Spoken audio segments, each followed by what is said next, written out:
আসসালামু আলাইকুম। সবাই কেমন আছেন? ভিডিওটা দেখলে অবশ্যই বুঝতে পারবেন কে অপরাধী আর কে অপরাধী নয়। যদি যাচাই করলে অনেক ভালো হবে, আইন সবার জন্য সমান। আসলে বলতে গেলে ভিডিওটা যদি শেষ পর্যন্ত দেখেন 10 মিনিট পর্যন্ত আপনারা বুঝতে পারবেন।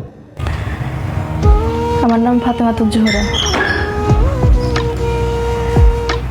আমি বান্দরবান জেলার নাক্ষিনছড়ি থানার ঘুমধুম তদন্ত কেন্দ্রের পুলিশ সদস্য আমিনুল ইসলামের ওয়াইফ।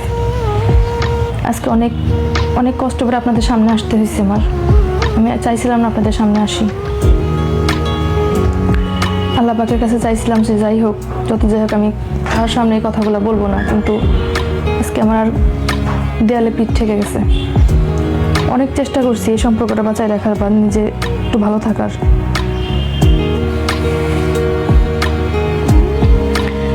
আমার স্বামী একজন পুলিশ কনস্টেবল। ও এই পুলিশ বইলেই এত সাহস পাইতেছে যে এত কিছু করার। তা না হইলে আমার দিনের পর দিন ইউজ করার পরও ও এখনও নিজে এতটা ক্রাইম করার পর স্বীকার করে যে আমি হ্যাঁ ক্রাইম করছি, ভুল করছি, অন্যায় করছি। তারপরেও বুক ফোলায় বলে যা হয় হোক, যে শাস্তি দেন বুক পাইতে নেব। আমি ওরে চিনতাম না। ও নিজের থেকে স্বেচ্ছায় আসছে আমার কাছে সম্পর্ক করার জন্য। নিজের থেকে স্বেচ্ছায় এসে হাতে পায়ে ধরে সম্পর্কে আসছে। তারপরে আমার সাথে শারীরিক সম্পর্ক করার জন্য হাতে পায়ে ধরে সম্পর্ক থাকছে।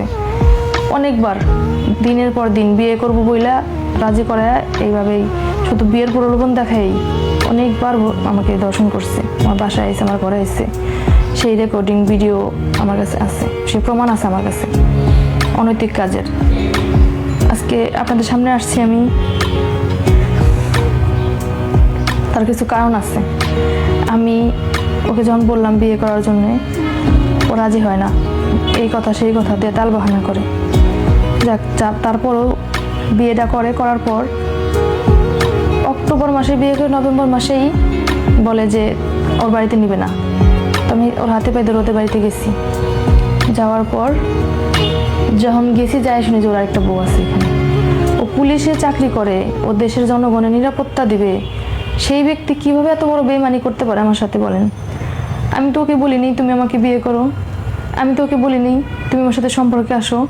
ও নিজের থেকে আসছে, নিজের থেকে এসে আমার সাথে সম্পর্ক করছে, হাতে পায়ে ধরে সম্পর্কে থাকছে। থাইকা বাসায় বউ বাচ্চা রাখছে, আমারে বলে নাই, জানাই নাই। না জানে ও কি করছে, আবার আমার সাথে এই প্রতারণা, এই অনৈতিক কাজগুলো করছে। যখনই বিয়ে করে ওদের বাড়িতে গেছি, যাই শুনি যে ওর বউ বাচ্চা আছে। যখন বললাম তখন ও আমার সাথে ঝগড়াঝাটি কইরা পরে যে আমার বললো তোমার ডিভোর্স দিয়ে দেবে, সরাসরি ডিভোর্স দিয়ে দিছে। সেই ঘটনা আমি সাথে সাথে পুলিশের যত তদন্ত স্যার আছে, তারপরে IGP sir, DIG sir, SP sir, সবাইকে জানাইছি। তারা কেউ আমার সাপোর্টে আসে নাই। তারা সবাই একই কথা বলে, পুলিশের সাপোর্টে আসবে। ওই থানার ওসি, ও যে থানায় আছে ঘুমধুম থানার ওসি, সেও ওর সাপোর্টে, সবাই ওর সাপোর্টে। এখন আমার আর কোনো পথ খোলা নাই, আমি আর কোনো পথ নাই আমার আত্মহত্যা করা ছাড়া। আমার আর কোনো পথ নাই। ও উল্টো আমারে বলে আমি যদি এই কথা সবাই জানাই দিই, বা ওর যে অনৈতিক কাজের প্রমাণ আমার কাছে আছে সেগুলো যদি আমি সবাই জানাই দিই, ও মানে মাইরা ফেলবে। আমার বাবা নাই, আমার আজকে কেউ নাই দুনিয়াতে। আমি আপনাদের সামনে আসছি, বাংলাদেশের মানুষের সামনে আসছি। ও পুলিশ কনস্টেবল হয়ে যে এত বড় বেইমানি আমার সাথে করলো, প্রতারণা আমার সাথে করলো, সেটা ওর প্রত্যেকটা অফিসে জানে। ওর এসপি অফিসে জানে, ওর আইজিপি অফিসে জানে। তারপরেও কোনো পদক্ষেপ কেন তারা নিল না? কেন তারা এখনও কোনো পদক্ষেপ নিতেছে না?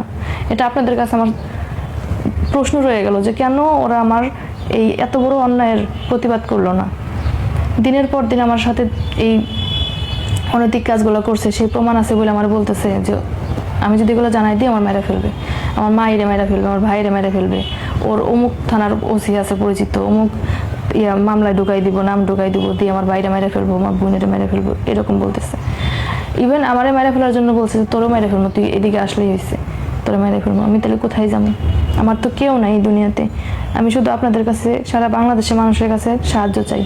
আপনারা আমাকে সাহায্য করেন, আমাকে একটা সঠিক বিচার দেন। আমার যাওয়ার মতো কেউ নাই, বলার মতো কেউ নাই, চাওয়ার মতো কিছুই নাই। শুধু এতটুকু চাই, একটা সঠিক বিচার চাই। ওর অনেক অনৈতিক কাজের প্রমাণ আমার কাছে আছে। আমার কাছে মেসেজের চ্যাটিং আছে, ভিডিও আছে, অডিও আছে। সেগুলো আমি আপনাদের দিব। সেই কারণেই ও আমার ভয় দেখাইতেছে মেরে ফেলার।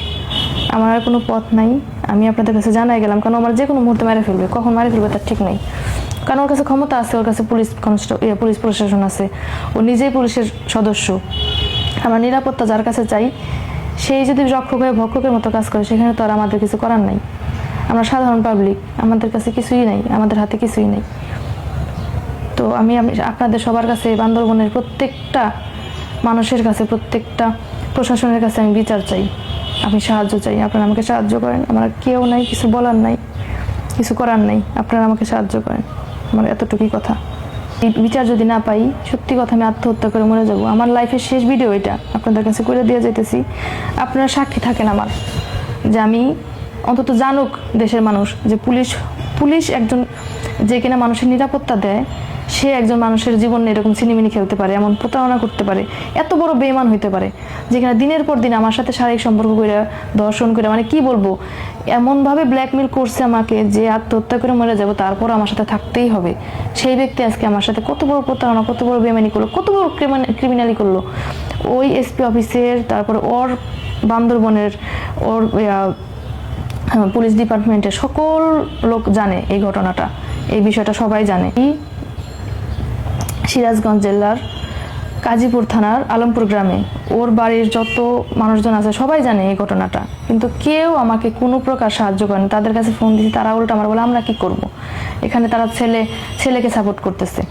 ওই এলাকার মানুষের কাছে আমার চাওয়া, ওই এলাকার সিরাজগঞ্জের কাজীপুরের আলমপুরের গ্রামের মানুষের কাছে আমার সাহায্য চাইতেছি আমি সবার কাছে। আপনারা আমাকে সাহায্য করেন, আপনারা আমাকে হেল্প করেন, এই বেঈমানের প্রতারকের বিচার করেন। ওর বাবা আমার কাছে যান, ওর কাছে বিচার, ওর এই ভালো মুখোশটা খুলে দেন। ও যে ভালো ছেলে হয়ে মুখোশ নিয়ে ঘুরে, সেই আপনাদের সবার কাছে হাত জোর করে শেষবারের মতো বলতেছি, আমাকে বাঁচান প্লিজ।